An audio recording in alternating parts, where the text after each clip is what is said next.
नमस्कार। दिन भर की बड़ी खबरों में आपका स्वागत है। मैं हूं आपके साथ आराधना। आज इस बुलेटिन में बात होगी लोकसभा में वक्फ बिल पर मचे घमासान की।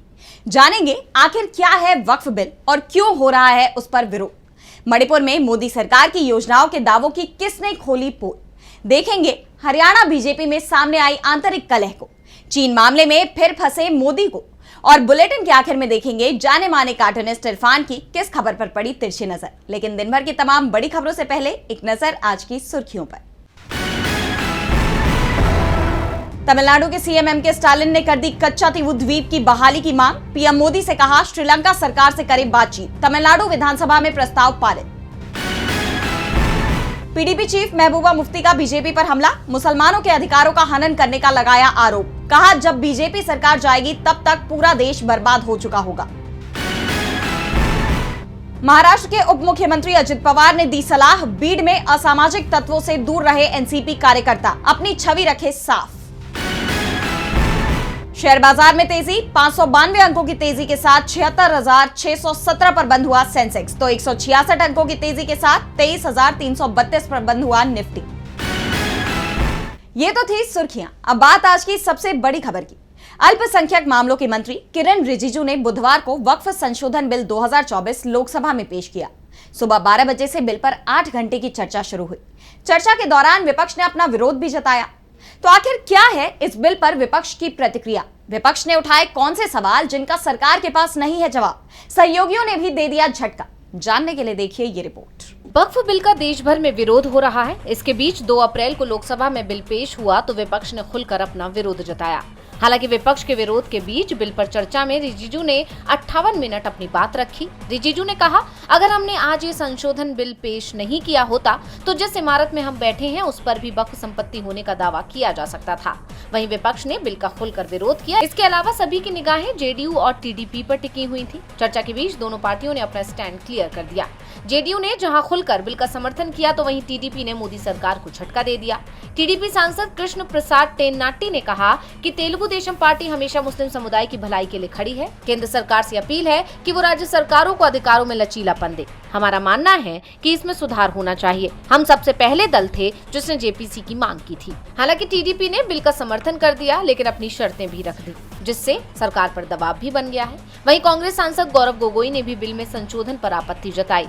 उन्होंने कहा कि आज एक विशेष समाज की जमीन पर इनकी नजर है, कल समाज के दूसरे अल्पसंख्यकों की जमीन पर इनकी नजर जाएगी। संशोधन ऐसा होना चाहिए कि बिल ताकतवर बने। इनके संशोधनों से समस्याएं और विवाद बढ़ेंगे।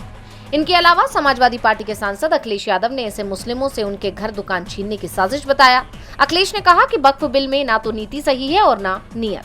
भाजपा अलोकतांत्रिक पार्टी है, सरकार वक्फ बिल लाने की जिद क्यों कर रही है? इसके साथ ही टीएमसी सांसद कल्याण बनर्जी और डीएमके सांसद ए राजा ने भी सरकार के इस कदम का विरोध किया। वहीं मुस्लिम पर्सनल लॉ बोर्ड ने बड़े आंदोलन की चेतावनी दी। एआईएमपीएलबी के प्रवक्ता डॉक्टर सैयद कासिम रसूल इलियास ने बिल की निंदा करते हुए कहा, हम चुप नहीं बैठेंगे। हम अपने पास उपलब्ध सभी कानूनी और संवैधानिक प्रावधानों का उपयोग करेंगे। जब तक प्रस्तावित संशोधन वापस नहीं लिए जाते, हम शांतिपूर्ण आंदोलन चलाएंगे। वक्फ बिल के खिलाफ एक बड़े आंदोलन की चेतावनी दी जा रही है। विपक्ष समेत पूरा मुस्लिम समुदाय इसके विरोध में है। लेकिन सवाल ये भी है कि आखिर ये वक्फ बिल है क्या? आखिर इसे लेकर इतना विरोध क्यों देखने को मिल रहा है? क्या सरकार के संशोधन प्रस्ताव को लेकर विपक्ष के ये दावे सच है? इन सभी सवालों का जवाब जानने के लिए देखिए ये रिपोर्ट। वक्फ बिल यानी वक्फ संशोधन विधेयक 2024 ये केंद्र सरकार द्वारा वक्फ अधिनियम 1995 में बदलाव के लिए लाया गया एक प्रस्ताव है। इसे 8 अगस्त 2024 को लोकसभा में पेश किया गया, जिसका मकसद वक्फ संपत्तियों के प्रबंधन में पारदर्शिता लाना और कुप्रबंधन रोकना है। वक्फ का मतलब है मुस्लिम समुदाय द्वारा धार्मिक, शैक्षिक या परोपकारी उद्देश्यों के लिए दान की गई संपत्ति, जिसे वक्फ बोर्ड संभालता है। ये बोर्ड देश में रेलवे और सेना के बाद तीसरा सबसे बड़ा भूस्वामी है, जिसके पास करीब 9 लाख एकड़ जमीन है। इसको लेकर विवाद की शुरुआत तब हुई जब बिल में कुछ बड़े बदलाव सुझाए गए। पहला, इसमें कहा गया कि वक्फ बनाने वाला व्यक्ति कम से कम 5 साल से इस्लाम का पालन करने वाला होना चाहिए। दूसरा, वक्फ बोर्ड में गैर मुस्लिम सदस्यों को शामिल करने का प्रस्ताव है। तीसरा, संपत्ति विवादों में अब हाई कोर्ट में अपील की जा सकेगी, पहले ट्रिब्यूनल का फैसला अंतिम होता था। चौथा, वक्फ संपत्तियों का सर्वे अब कलेक्टर करेंगे। सरकार का कहना है कि ये बदलाव भ्रष्टाचार रोकने के साथ साथ महिलाओं और पिछड़े मुस्लिमों को फायदा देने के लिए है। लेकिन विपक्ष और मुस्लिम संगठन इसका पुरजोर विरोध कर रहे हैं। उनका आरोप है कि ये बिल धार्मिक स्वतंत्रता और संविधान के खिलाफ है। वो कहते हैं कि इससे वक्फ की स्वायत्तता छिन जाएगी और मस्जिदों, मदरसों जैसी संपत्तियां खतरे में पड़ेंगी। All India Muslim personal law board इसे कोर्ट में चुनौती देने की बात कर रहा है। साथ ही देशव्यापी आंदोलन का आह्वान भी किया गया है। वहीं कांग्रेस, सपा, टीएमसी, डीएमके, आप जैसे तमाम विपक्षी दल इसे अल्पसंख्यकों पर हमला बता रहे हैं। इस तरह धार्मिक, कानूनी और राजनीतिक आधार पर यह हंगामा बढ़ता जा रहा है। संसद में वक्फ बिल पर मोदी सरकार बुरी तरह से घिर गई। इस बीच विपक्ष के सवालों का जवाब देते हुए मोदी सरकार के ही मंत्री ने बड़ा खुलासा किया है। हिंसाग्रस्त मणिपुर में लागू केंद्र की योजनाओं में बड़ी अनियमितता सामने आई है, जिसे लेकर मोदी सरकार पर गंभीर सवाल खड़े हो गए हैं। तो क्या है पूरा मामला, जानने के लिए देखिए ये रिपोर्ट। मणिपुर को लेकर पहले से ही मोदी सरकार विपक्ष के निशाने पर है और अब विपक्ष को एक और मौका मिल गया है सरकार को घेरने का। जिस पीएम किसान योजना को लेकर सरकार बड़े बड़े दावे करती है और खुद ही अपनी पीठ थपथपाती है, उसी योजना को लेकर मणिपुर में बड़ी अनियमितताएं सामने आई है और इसका खुलासा किसी और ने नहीं बल्कि खुद मोदी सरकार के ही मंत्री ने किया है। केंद्रीय कृषि और किसान कल्याण राज्य मंत्री रामनाथ ठाकुर ने लोकसभा में एक सवाल का जवाब देते हुए कहा, मणिपुर सरकार से जो जानकारी मिली है उसके मुताबिक एक ऑडिट रिपोर्ट में मणिपुर में पीएम किसान योजना के कार्यान्वयन में कुछ अनियमितताएं सामने आई हैं और राज्य सरकार ने इस मामले में एफआईआर भी दर्ज कराई है। राज्य और केंद्र शासित प्रदेशों को अयोग्य किसानों को हस्तांतरित की गई किसी भी राशि की वसूली करने का आदेश दिया गया है। केंद्रीय राज्य मंत्री के इस बयान से हड़कंप मच गया है। मणिपुर में फिलहाल राष्ट्रपति शासन लागू है, यानी मणिपुर की कमान सीधे मोदी सरकार के ही हाथ में है। लेकिन इससे पहले भी प्रदेश में बीजेपी की ही सरकार थी, यानी कि जो अनियमितताएं हुई हैं उसके लिए बीजेपी ही जिम्मेदार है। जिसके बाद अब सवाल उठ रहे हैं कि मोदी सरकार इस पर क्या कदम उठाती है, क्या वो सख्त एक्शन लेगी। आपको बता दें कि पीएम किसान योजना एक केंद्रीय योजना है जो फरवरी 2019 में शुरू की गई थी। इसका उद्देश्य खेती योग्य भूमि वाले किसानों की वित्तीय जरूरतों को पूरा करना है। लेकिन मणिपुर में फिलहाल ये योजना ही चिंता का विषय बनी हुई है। मणिपुर के अस्थिर हालात, कुकी मैतेई समुदायों के बीच नहीं थमता टकराव भी केंद्र सरकार की मुश्किलों को बढ़ा रहा है। इसे लेकर सरकार लगातार विपक्ष के निशाने पर है। मोदी के मंत्री ने ही सरकार के दावों की पोल खोल दी है, तो हरियाणा में भी बीजेपी की अंतरकला खुलकर सामने आ गई है। हरियाणा में जीत के बाद भी बीजेपी में गुटबाजी की खबरें लगातार सामने आ रही हैं। हाल ही के संगठन चुनाव में पहली बार 2 जिला अध्यक्ष बनाए गए, सर्वप्रिय त्यागी और अजीत यादव। दोनों के पदभार ग्रहण समारोहों में कुछ दिग्गजों की मौजूदगी और कुछ की अनुपस्थिति ने पार्टी के अंदर चल रही खींचतान को उजागर कर दिया है। देखिए ये रिपोर्ट। बीजेपी की अंदरूनी गुटबाजी अब बाहर निकलकर सामने आने लगी है। हाल ही में गुरुग्राम में बीजेपी के संगठन चुनाव हुए। जिले में पहली बार बीजेपी के 2 अध्यक्ष बनाए गए, बीजेपी जिला अध्यक्ष और गुरुग्राम महानगर पटौदी का ग्रामीण एरिया का अध्यक्ष। इसके लिए दोनों अध्यक्षों के लिए पदभार ग्रहण कार्यक्रम का आयोजन किया गया। ढोल नगाड़ों के साथ कार्यक्रम गुरुग्राम के बीजेपी कार्यालय गुरु कमल में आयोजित हुए। ये दोनों कार्यक्रम ही बीजेपी में गुटबाजी की तस्वीर पेश कर गए। 30 मार्च को गुरुग्राम महानगर पटौदी एरिया के जिला अध्यक्ष अजीत यादव के पदभार ग्रहण में जिले भर से कार्यकर्ता और पदाधिकारी मौजूद रहे। लेकिन इस कार्यक्रम में बादशाहपुर से विधायक, प्रदेश में कैबिनेट मंत्री राव नरबीर सिंह नहीं दिखाई दिए। इसको लेकर काफी चर्चा यहाँ पर हुई, जबकि केंद्रीय राज्य मंत्री राव इंद्रजीत भी इस कार्यक्रम में नहीं थे। इतना ही नहीं, यहाँ पर गुरुग्राम के विधायक मुकेश शर्मा भी नहीं थे। इसके अलावा बीजेपी के प्रदेश अध्यक्ष भी यहाँ पर नजर नहीं आए।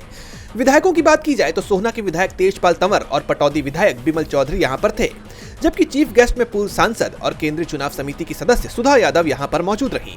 यहाँ खुलकर गुटबाजी देखने को मिली। इससे पहले 23 मार्च को गुड़गांव जिला अध्यक्ष सर्वप्रिय त्यागी का पदभार ग्रहण समारोह हुआ। यहाँ पर बीजेपी के प्रदेश अध्यक्ष मोहन बडौली, कैबिनेट मंत्री राव नरबीर सिंह, सोहना विधायक तेजपाल तंवर, गुरुग्राम विधायक मुकेश शर्मा मौजूद रहे। हालांकि यहाँ पर भी केंद्रीय राज्य मंत्री राव इंद्रजीत नहीं थे। इतना ही नहीं, इससे पहले जिला अध्यक्ष कमल यादव पर कैबिनेट मंत्री राव नरबीर का आरोप है कि उन्होंने चुनाव के दौरान उनका प्रचार करने के बजाय पार्टी की नीतियों के खिलाफ काम किया। वो भी बादशाहपुर सीट से टिकट के दावेदार थे। उनको राव इंद्रजीत गुट का माना जाता है, जबकि मौजूदा जिला अध्यक्ष पर कैबिनेट मंत्री राव इंद्रजीत का आशीर्वाद बताया जा रहा है। बीजेपी के पदाधिकारियों का कहना है कि गुटबाजी के ही चलते दोनों कार्यक्रमों में दिग्गजों की मौजूदगी और गैर मौजूदगी नजर आई, यानी पार्टी की भीतरी टूट अब बाहरी तौर पर उजागर होने लगी है। साफ है, हरियाणा बीजेपी में खींचतान मची हुई है। वहीं भारत चीन के रिश्तों में खींचतान में मोदी फिर फंस रहे हैं। चीन के सामने झुकने के आरोप मोदी पर कई बार लग चुके हैं। यहां तक कि बीजेपी से सांसद रहे सुब्रमण्यम स्वामी ने भी इस मामले में मोदी की तगड़ी खिंचाई की है। लेकिन फिर भी मोदी का रवैया बदल नहीं रहा है। अभी भारत चीन संबंधों के 75 साल पूरे होने पर दोनों देशों के अधिकारियों ने मिलकर केक काटा, जिस पर कांग्रेस ने गंभीर सवाल उठाए हैं। चीन और भारत के संबंधों को 75 साल पूरे हो गए हैं। इस मौके पर मंगलवार को भारत के विदेश सचिव विक्रम मिस्री ने नई दिल्ली स्थित चीन के दूतावास में आयोजित एक कार्यक्रम में चीन के राजदूत जू फेईहोंग के साथ मिलकर केक काटा। उधर चीन के राष्ट्रपति शी जिनपिंग और भारत की राष्ट्रपति द्रौपदी मुर्मू के बीच शुभकामनाओं का आदान प्रदान हुआ। वहीं भारत के प्रधानमंत्री नरेंद्र मोदी ने चीनी प्रधानमंत्री ली कियांग को बधाई संदेश दिया और ली कियांग ने भी ऐसा ही किया।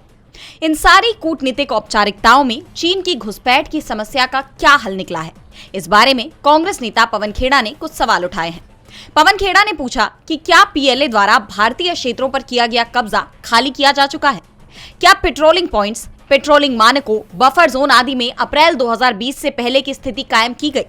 क्या एलएसी पर चीन द्वारा की गई बसाहट और निर्माण कार्य हटाए जा चुके हैं? क्या सरकार को इस पर संतुष्टि है या फिर भारत ने इस कब्जे को न्यू नॉर्मल के तौर पर स्वीकार कर लिया है? क्या चीन केक खा भी रहा है और रख भी रहा है? पवन खेड़ा ने एक ट्वीट में ये सारे सवाल पूछे हैं, जिनके जवाब बीजेपी शायद नहीं दे पाएगी, क्योंकि अगर जवाब दिया जाता है तो फिर मोदी का फंसना तय है। चीन को लेकर मोदी सरकार आरोपों से घिर गई है, तो मोदी की मुश्किलें ट्रंप भी बढ़ा रहे हैं। अमेरिका 2 अप्रैल से भारत समेत दुनिया भर के तमाम देशों पर टैरिफ लागू करने जा रहा है। ट्रंप के फैसले से दूसरे देशों में गुस्सा भी साफ नजर आ रहा है। भारत के व्यापार पर भी इसका व्यापक असर पड़ना तय माना जा रहा है। तो ट्रंप के टैरिफ से क्यों टेंशन में है दुनिया? आइए देखते हैं इस रिपोर्ट में।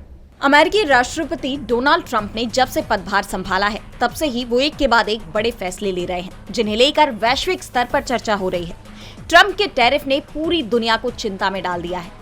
पहले ही वो चीन, कनाडा, मेक्सिको पर टैरिफ लगा चुके हैं और अब 2 अप्रैल से अमेरिका का जवाबी टैरिफ भी लागू हो रहा है। ये टैरिफ भारत समेत उन देशों पर लागू हो रहा है जो अमेरिकी उत्पादों पर टैरिफ लगाते हैं। ट्रंप अमेरिकी समय अनुसार शाम के 4 बजे यानी भारत में देर रात 1:30 बजे व्हाइट हाउस के रोज गार्डन में कैबिनेट मेंबर्स के साथ टैरिफ उपायों को लागू करेंगे। उन्होंने इसे लिबरेशन डे यानी मुक्ति दिवस कहा। हालांकि ट्रंप ने यह भी कहा है कि अगर कोई विदेशी नेता या उद्योगपति छूट चाहते हैं तो वो उनसे बात करने को तैयार है। लेकिन अगर ट्रंप का ये टैरिफ लागू हो जाता है तो इससे व्यापार जगत में काफी नुकसान हो सकता है। भारत की ही बात करें तो अमेरिका के साथ भारत का व्यापार बड़े पैमाने पर है और भारत अमेरिकी वस्तुओं पर सबसे ज्यादा टैरिफ लगाने वाले देशों में शामिल रहा है। इन हालात में ट्रंप का ये टैरिफ भारतीय व्यापार के लिए बहुत ही बड़ा झटका साबित हो सकता है। हालांकि ट्रंप की सत्ता में वापसी के बाद से भारत ने अमेरिकी उत्पादों पर टैरिफ में कटौती भी की है। 2025 में भारत का एवरेज टैरिफ रेट घटकर 10.65% हो चुका है। इसके बावजूद ट्रंप भारत पर लगातार अमेरिका का फायदा उठाने के आरोप लगा रहे हैं और अब टैरिफ भी लागू करने जा रहे हैं। उनके इस फैसले से कई देशों में गुस्सा देखा जा रहा है। यूरोपियन यूनियन और कनाडा समेत कई प्रमुख अर्थव्यवस्थाओं ने पहले ही ट्रंप को चेतावनी दे दी है कि अगर टैरिफ लगाया जाएगा तो वे चुप नहीं बैठेंगे। यूरोपियन यूनियन ने साफ कह दिया है कि अगर जरूरी हुआ तो जवाबी कार्रवाई करने के लिए सभी ऑप्शन मेज पर हैं, जिसके बाद दुनिया भर में ट्रेड वॉर की आशंका बढ़ गई है। ट्रंप के टैरिफ ने वैश्विक व्यापार को लेकर पूरी दुनिया की चिंता बढ़ा दी है। वहीं मोदी राज में जेब पर बढ़ते बोझ से जनता चिंता में है। अब national highway authority of India यानी NHAI ने देश भर के हाईवे और एक्सप्रेसवे पर टोल चार्जेस की बढ़ोतरी कर दी है। ये बदलाव वार्षिक समीक्षा का हिस्सा बताया जा रहा है, जिसे इन्फ्लेशन के आधार पर तय किया गया है। नई दरें तत्काल प्रभाव से लागू की गई हैं। देखिए ये report. National highway authority of India यानी NHAI ने देश के हाईवेज और एक्सप्रेसवेज पर टोल के दाम 4 से 5% तक बढ़ा दिए हैं। ये फैसला हर साल की समीक्षा का हिस्सा है, जो चीजों की कीमतों में बढ़ोतरी के आधार पर लिया जाता है। एक अधिकारी ने बताया कि इससे मिलने वाले अतिरिक्त पैसों से सड़कों की मरम्मत कराई जाएगी और बाकी के पैसे नई परियोजनाओं पे खर्च होंगे। नए दाम तुरंत लागू हो गए हैं। दामों में बदलाव इस प्रकार है। दिल्ली मेरठ एक्सप्रेसवे सराय खाले खां से मेरठ तक कार में 165 रुपए से 170 रुपए, गाजियाबाद से मेरठ कार में 70 से 75 रुपए, हल्के वाहन बस 275 रुपए, वहीं ट्रक 580 रुपए। वहीं NH9 यानी छिजारसी टोल की बात करें तो कार 170 से 175 रुपए, हल्के वाहन 280 रुपए, बस या ट्रक 590 रुपए। लखनऊ के हाईवेज की बात करें तो हल्के वाहन का 5 से 10 रुपए ज्यादा लगेगा, तो वहीं भारी वाहन का 20 से 25 रुपए ज्यादा लगेगा। वहीं मासिक पास की बात करें तो कार का 930 से 950 रुपए, तो वहीं कैब का 1225 से 1255 रुपए। हल्के वाहन या मिनी बस एक तरफा की बात करें तो 120 से 125 रुपए। वहीं बात दिल्ली जयपुर हाईवे खेड़की दौला की करें तो कार के शुल्क में कोई बदलाव नहीं। वहीं भारी वाहन के शुल्क में 5 रुपए ज्यादा लगेंगे। कार के मासिक पास में 930 से 950 रुपए, वहीं कैब और जीप के मासिक पास के लिए 1225 से 1255 रुपए। इस कदम को बेहतर सड़कों के लिए जरूरी बताया जा रहा है, लेकिन ये कदम आम लोगों की जेब पर भी असर डालेंगे। और बुलेटिन के आखिर में देखेंगे जाने माने कार्टूनिस्ट इरफान की किस खबर पर पड़ी तिरछी नजर।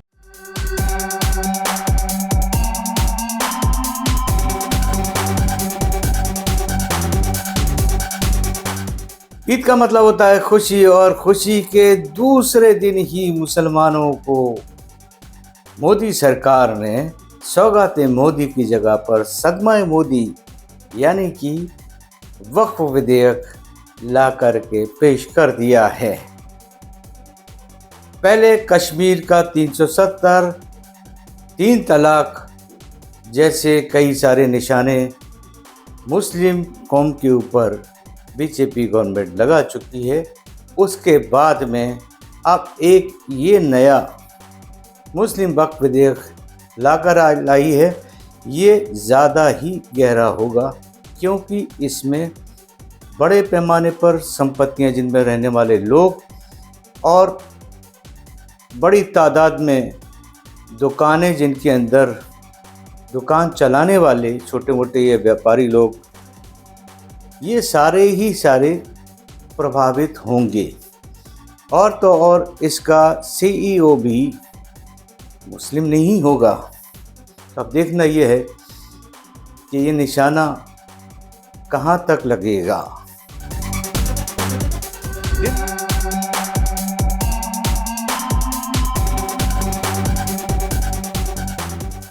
बहुत बहुत शुक्रिया इरफान जी। तो आज इस बुलेटिन में इतना ही। आप देखते रहिए DV लाइव। नमस्कार।